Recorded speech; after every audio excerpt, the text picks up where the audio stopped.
Assalamualaikum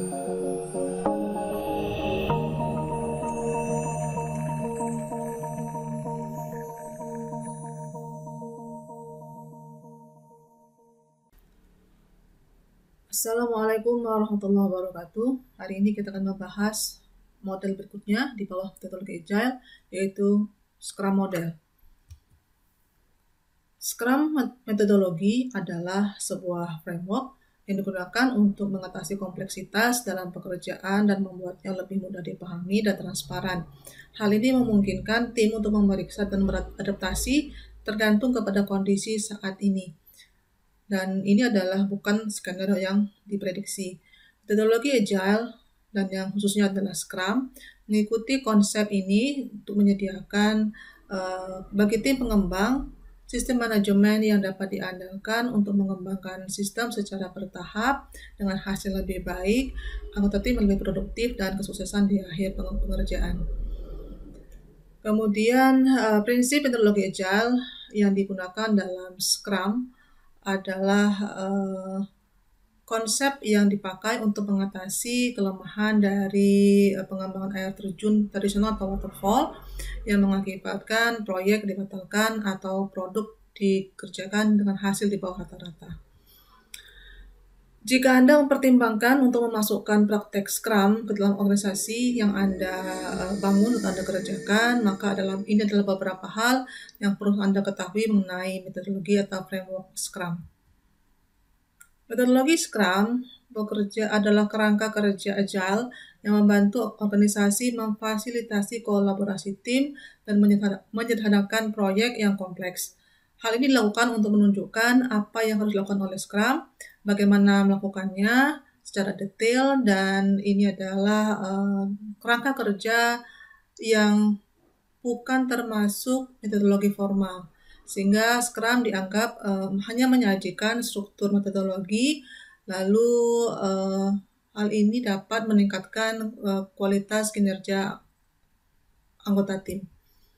Kemudian metodologi Scrum menyarankan bahwa tim lintas fungsi harus bekerja sama untuk mengerjakan sebuah modul, dan lintas tim ini harus bekerja dalam waktu yang cepat atau sprint dengan waktu atau tenggat waktu yang ditentukan. Hal ini digunakan untuk memastikan kualitas produk sesuai dengan yang diinginkan oleh pengembang dan diinginkan oleh pelanggan. Kemudian sebelum sprint dimulai, maka tim Scrum akan menjalankan sprint planning atau rencana sprint untuk membahas beberapa item produk backlog yang perlu mereka prioritaskan ditempatkan di sprint backlog. Setiap fase iterasi atau sprint dapat berlangsung antara 2 minggu sampai 1 bulan, di mana setiap sprint bertujuan untuk membangun fitur-fitur penting terlebih dahulu, lalu menghasilkan produk yang berpotensi dapat dirilis atau dapat digunakan.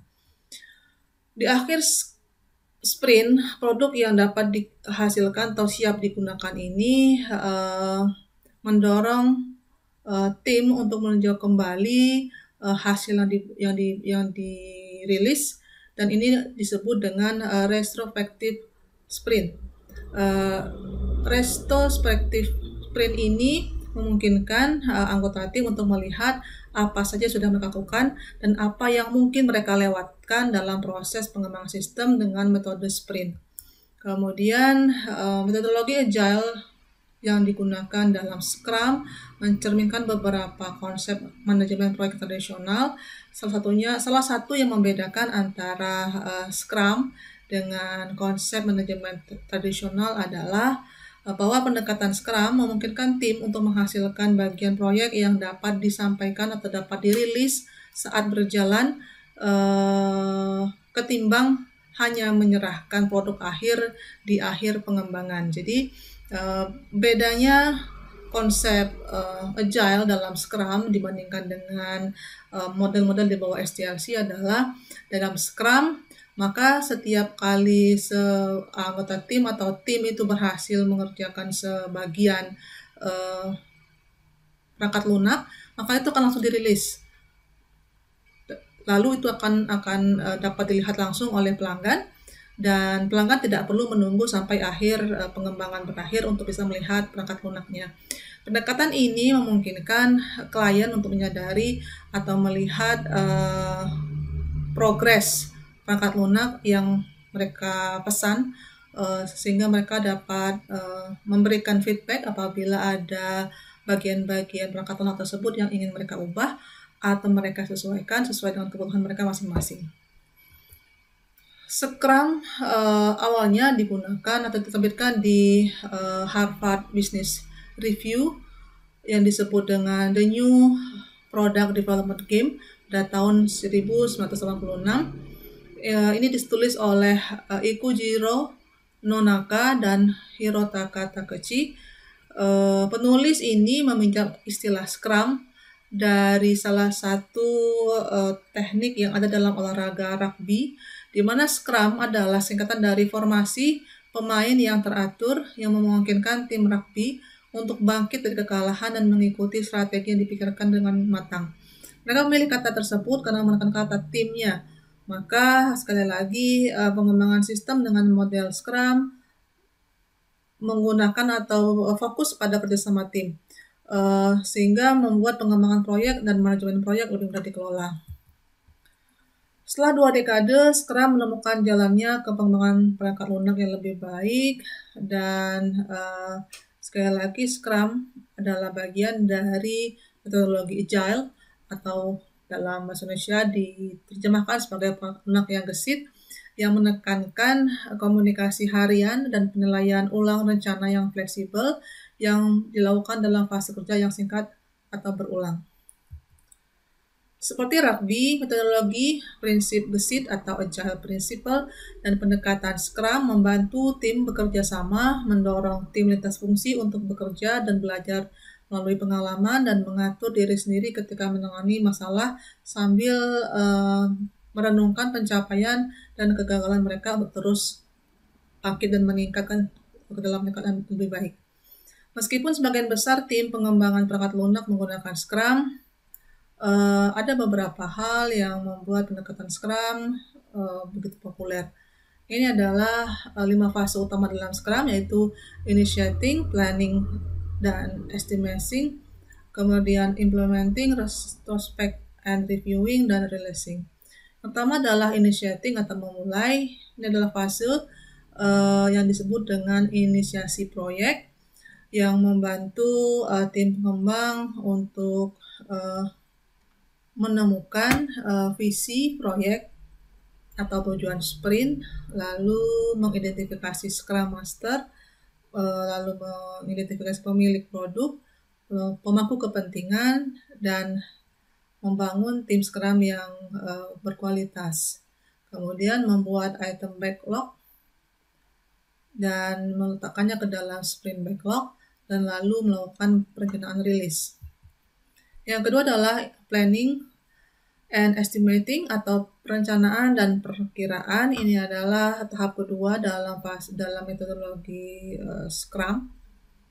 Pada tahap ini atau fase ini mencakup semua proses yang terkait dengan estimasi dan perencanaan tugas di setiap sprint, termasuk menyetujui, mengevaluasi, dan melakukan stories dari pengguna, membuat atau menghapus tugas tidak diperlukan, dan membuat sprint backlog. Yang ketiga adalah implementing atau menerapkan hasilnya. Fase ini mencakup semua proses yang terkait dengan pelaksanaan tugas tim Scrum dalam menciptakan produk proyek, kemudian termasuk membuat produk yang dapat dirilis atau dihasilkan, kemudian melakukan pertemuan harian antar anggota, lalu ada menentukan Scrum Master, lalu pemilik produk, dan secara teratur memperbaharui item backlog produk. Yang keempat adalah retrospect and reviewing atau retrospeksi dan peninjauan. Fase ini melibatkan semua proses yang mencakup peninjauan produk yang dapat dirilis bersamaan dengan pekerjaan yang diselesaikan dalam waktu tertentu.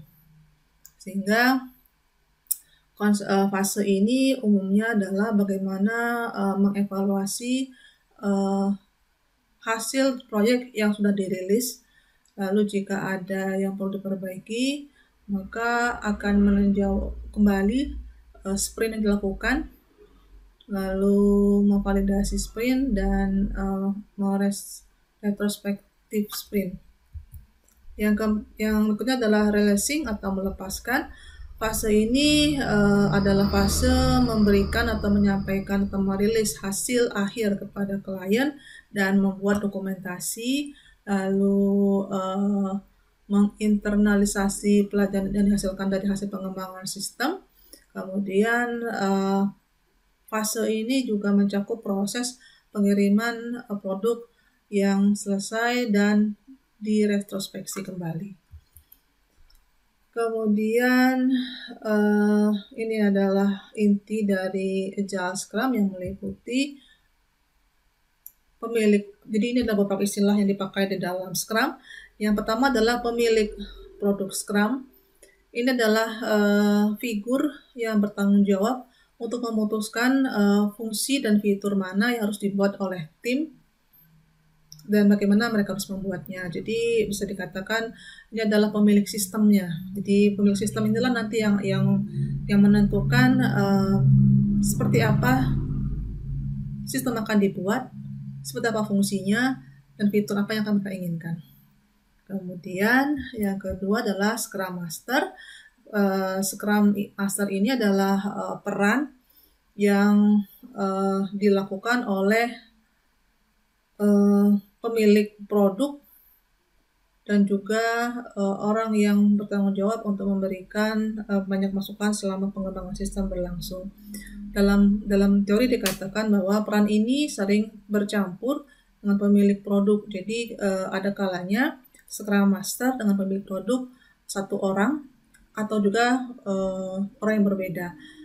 Hal ini terjadi karena kadangkala Scrum Master bertanggung jawab untuk menjaga ketertiban selama pengerjaan perangkat lunak, kemudian sekaligus juga menentukan apa harus dikerjakan oleh tim pengembang. Kemudian ada Scrum Activities and Artifacts. Ini ada beberapa. Yang pertama adalah item product backlog.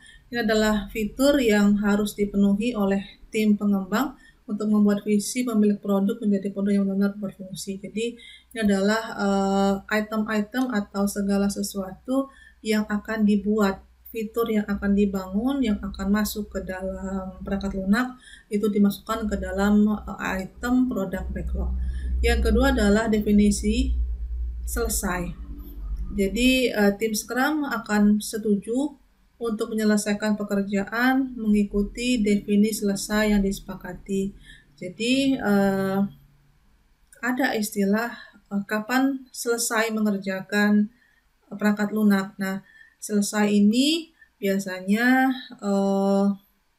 ditentukan sampai perangkat lunak memenuhi kualitas tertentu. Jadi bukan ditentukan oleh seberapa lamanya, namun selesai itu akan terpenuhi jika kualitasnya tercapai. Yang ketiga adalah sprint. Dalam Agile Scrum, tim Scrum akan bekerja mengikuti iterasi atau siklus pendek sehingga dalam rentang waktu 1 bulan. Nah, mengerjakan perangkat lunak dalam rentang waktu yang singkat, dalam hal ini adalah 1 bulan, disebut dengan istilah sprint. Jadi tenggat waktu yang pendek inilah menyebabkan ada istilah sprint di dalam Scrum Activities. Kemudian Scrum Master bertanggung jawab untuk memastikan semua anggota mengikuti kerangka waktu tersebut. Lalu ada perencanaan sprint. Ini adalah kegiatan untuk meninjau backlog produk dan menentukan item mana harus diprioritaskan. Lalu ada eksekusi sprint. Ini adalah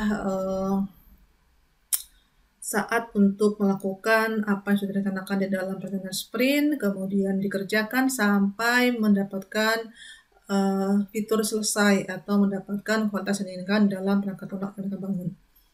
Kemudian ada Daily Scrum. Ini adalah rapat harian oleh anggota pengembang sistem dengan metodologi Scrum. Ini dilakukan singkat, sekitar 15 menit, difasilitasi oleh Scrum Master untuk meninjau progres harian.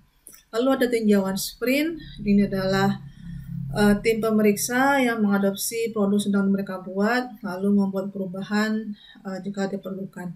Lalu ada sprint retrospektif, ini adalah konsep di mana tim master dan tim Scrum Master dan pemilik tim mendiskusikan apa yang mereka sudah kerjakan dan apa yang tidak berhasil mereka kerjakan. Lalu Agile, jadi dibandingkan apa bedanya antara Scrum dan Agile. Agile adalah pola pikir yang berkembang menjadi metodologi yang memberikan solusi alternatif terhadap metodologi manajemen proyek tradisional yang mengikuti proses waterfall. Jadi secara singkat, Agile adalah kerangka pikir atau metodologi yang memberikan solusi alternatif dibandingkan dengan konsep waterfall yang di bawah SDLC. Kemudian dengan konsep ini, maka pada dasarnya Agile itu adalah metodologi adaptif yang mampu menampung masukan-masukan pelanggan selama pengembangan sistem berlangsung. Scrum mengikuti kerangka kerja yang dibangun oleh Agile, kemudian dalam konsep umumnya Scrum bertujuan untuk memberikan perangkat lunak yang berkualitas dalam waktu yang sesingkat mungkin, dan hal ini adalah dorongan bagi tim untuk bekerja secara cepat dan berulang untuk memastikan bahwa perangkat lunak yang mereka hasilkan itu berfungsi dengan baik dan sesuai dengan yang klien mereka inginkan. Perbedaan utama antara Agile dan Scrum adalah bahwa Agile adalah pola pikir dan Scrum adalah kerangka kerja yang digunakan oleh tim. Metodologi Agile memberikan perangkat lunak yang berfungsi secara teratur untuk umpan balik, sementara Scrum menyediakan produk yang sama setelah sprint tertentu. Kemudian Agile mengikuti pendekatan berulang untuk mengembangkan dan mengikuti perkembangan perangkat lunak, sedangkan Scrum adalah proses Agile yang fokus pada penyediaan nilai dalam waktu yang singkat. Dalam pendekatan Agile, kepemimpinan sangat penting, sementara Scrum mempromosikan tim yang mengatur diri sendiri dan lintas fungsi. Lalu pendekatan Agile mendorong tim untuk berkolaborasi dengan melakukan interaksi tatap muka antar anggota, di mana Scrum mempraktikkan kolaborasi dalam pertemuan Scrum secara stand up. Lalu Agile adalah metode yang lebih kaku daripada Scrum karena Scrum memberikan lebih banyak pilihan kepada tim dan kemampuan untuk bereaksi dengan cepat. Lalu konsep Agile atau dalam translate bahasa Indonesia disebut dengan gesit, itu menghasilkan konsep yang cepat atau gesit. Desain dan eksekusi yang diproses oleh tim harus dijaga seminimal mungkin. Sebaliknya, Scrum mendorong individu untuk lebih inovatif dan eksperimental. Jadi di dalam Agile, anggota tim itu harus bekerja sama dan harus saling mendukung dalam konsep tim. Sedangkan Scrum itu lebih mendorong tiap individu untuk mampu inovatif dan mampu membuat hal yang baru dan bersifat eksperimental. Ini adalah Scrum Steps and Processes. Yang pertama adalah pilih pemilik produk. Anggota penting tim yang bertindak sebagai visioner tentang apa yang perlu dilakukan dalam tim, termasuk risiko dan penghargaannya. Mereka bertanggung jawab atas manajemen produk yang dihasilkan. Jadi ini adalah pemilik produknya atau pemilik sistem. Yang kedua adalah membangun sebuah tim atau merakit tim. Tim dalam Scrum terdiri dari beberapa orang saja, sehingga ini adalah tim pengembang yang kecil. Umumnya terdiri dari 3-9 orang. Kemudian setiap anggota tim adalah orang-orang yang punya keterampilan dan kemampuan yang cukup baik. Kemudian ini adalah kemampuan yang mereka harus miliki untuk mampu mengubah visi dan memilih produk menjadi kenyataan. Lalu ada memilih Scrum Master. Ini adalah individu yang bertindak sebagai pelatih yang memimpin seluruh tim melalui kerja Scrum, memastikan semua orang tetap dalam porsinya. Dia adalah semacam pemimpin tim. Kemudian ada create product backlog. Ini adalah bagian yang berfungsi untuk memberikan atau mencatat semua tugas atau fitur-fitur yang harus diselesaikan tim dalam waktu tertentu. Kemudian ada perbaikan backlog. Setelah menghasilkan produk, maka setiap anggota perlu melihat backlog itemnya dan harus bisa menentukan mana pekerjaan yang bisa dikerjakan lebih cepat. Kemudian dalam perencanaan sprint, ini setelah backlog produk disempurnakan, maka tim akan memecah menjadi beberapa tugas yang lebih kecil, disebut dengan sprint, untuk membuat proyek lebih mudah dikelola. Kemudian jadikan pekerjaan terlihat. Ini maksudnya tim dapat merampingkan operasi dengan membuat pekerjaan dan kemajuan mereka lebih terlihat. Contohnya adalah menggunakan papan Kanban atau papan Scrum. Jadi apa yang dikerjakan, siapa yang mengerjakan, berapa lama sudah dikerjakan, nanti akan dibuat dalam sebuah skema atau sebuah papan chart yang digunakan untuk indikasi seberapa banyak atau seberapa jauh atau seberapa lama sebuah operasi atau sebuah perangkat lunak selesai dikerjakan. Lalu ada rapat stand up harian. Ini adalah pertemuan yang digunakan untuk melacak kemajuan harian. Kemudian ada demo atau ulasan sprint, yang adalah proses anggota dapat membagikan apa yang telah mereka selesaikan selama sprint dilakukan. Lalu ada sprint retrospektif. Ini adalah langkah yang melibatkan anggota untuk menampilkan atau menunjukkan kinerja mereka di sprint sebelumnya dan melakukan perbaikan jika ada. Lalu ada siklus sprint berikutnya, memulai siklus sprint berikutnya. Metodologi Scrum Agile ini cocok untuk tim yang perlu menyelesaikan proyek dengan waktu yang lebih singkat atau separuh waktu. Ini adalah yang kita jelaskan, mulai dari scope-nya sampai menghasilkan usable software. Lalu ada Scrum approach, yaitu pertama adalah time boxing. Ini adalah pendekatan yang memaksa tim di dalam pengembangan untuk mampu beradaptasi terhadap perubahan untuk memenuhi keinginan klien dan tetap menciptakan atau menghasilkan produk yang berkualitas. Kemudian time boxing juga disebut sebagai iterasi, adalah bagaimana cara mengalokasikan unit waktu tetap terbatas namun menghasilkan perangkat lunak yang maksimum. Dalam konsep ini mereka menggunakan sprint untuk menghasilkan perangkat lunak yang berkualitas.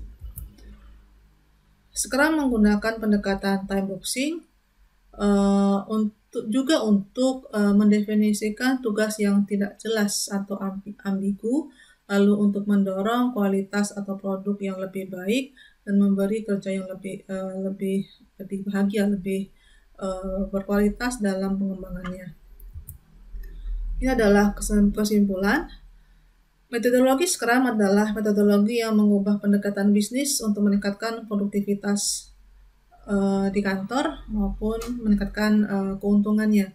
Hal ini memungkinkan tim untuk bekerja dengan cara yang lebih terorganisir dan efisien, memungkinkan mereka untuk memastikan produk berkualitas lebih baik kepada pelanggan. Jika Anda berpikir untuk masukkan pendekatan ini ke dalam tim Anda, maka Anda harus memulainya dengan papan Scrum sederhana. Ini dapat berkisar dari papan tulis atau catatan tempel atau variasi online lainnya, dan secara bertahap pindah ke platform yang lebih rumit. Nah, ini adalah tugas Anda untuk mencari paper publikasi internasional dengan tema Scrum Model. Jika Anda tidak dapat menemukannya, maka Anda bisa menggunakan salah satu paper yang saya siapkan di dalam GC. Anda baca dan Anda pahami isinya, lalu Anda buatkan resumenya dalam 1 minggu, lalu Anda kumpulkan ke dalam GC masing-masing kelas Anda dengan tenggat waktu yang sesuai dengan kelas masing-masing. Terima kasih untuk materi hari ini. Jika ada pertanyaan, silakan sampaikan.